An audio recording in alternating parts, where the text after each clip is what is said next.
आप सभी को राधे राधे। आज हम निर्जला एकादशी के अद्भुत व्रत और महात्म्य की चर्चा करेंगे। धार्मिक ग्रंथों के अनुसार एकादशी तिथि और एकादशी व्रत का महत्व सबसे अधिक है। गीता में भी भगवान श्री कृष्ण ने कहा है कि सभी तिथियों में मुझे एकादशी तिथि अत्यंत प्रिय है। सनातन धर्म में 24 एकादशियां होती हैं। वैसे तो सभी का अपना अपना महत्व होता है, परंतु इन सभी एकादशियों में ज्येष्ठ मास के शुक्ल पक्ष में पड़ने वाली निर्जला एकादशी श्रेष्ठ मानी गई है।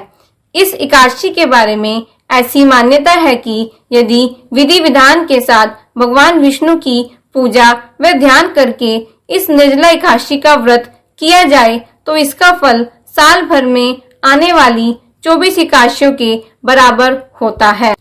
इस वर्ष यह एकादशी 21 जून दिन सोमवार को मनाई जाएगी।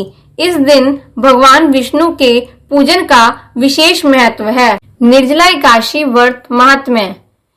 एक बार महर्षि वेद व्यास के पास जाकर भीमसेन ने पूछा कि हे मुनिवर, मेरी पूज्य माता कुंती, भ्राता युधिष्ठिर, अर्जुन, नकुल, सहदेव, द्रौपदी सहित सभी एकादशी का व्रत रखते हैं और मुझे भी यही कहते हैं कि एकादशी का व्रत रखो, नहीं तो नरक को जाओगे।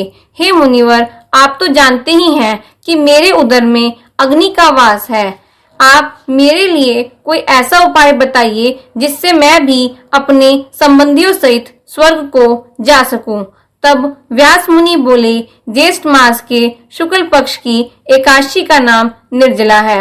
यदि तुम इस निर्जला एकादशी का विधि सहित व्रत करोगे तो तुम्हें वर्ष में आने वाली 24 एकादशियों के व्रत का फल प्राप्त होगा और तुम निश्चय ही स्वर्ग को जा सकोगे।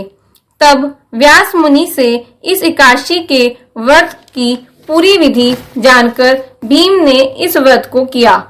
तभी से इस एकादशी को भीमसेनी भी कहा जाने लगा। इस व्रत में अपने पितरों के निमित्त पंखा, छाता, कपड़े का जूता, सोना, चांदी या मिट्टी का घड़ा और फल इत्यादि का दान करना चाहिए।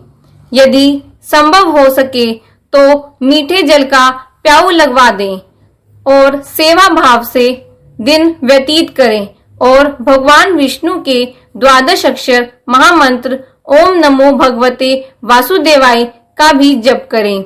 धार्मिक ग्रंथों के अनुसार यदि आप फलाहारी रह सकें तो ध्रुव के प्रथम मास की तपस्या के तुल्य उसका फल होता है।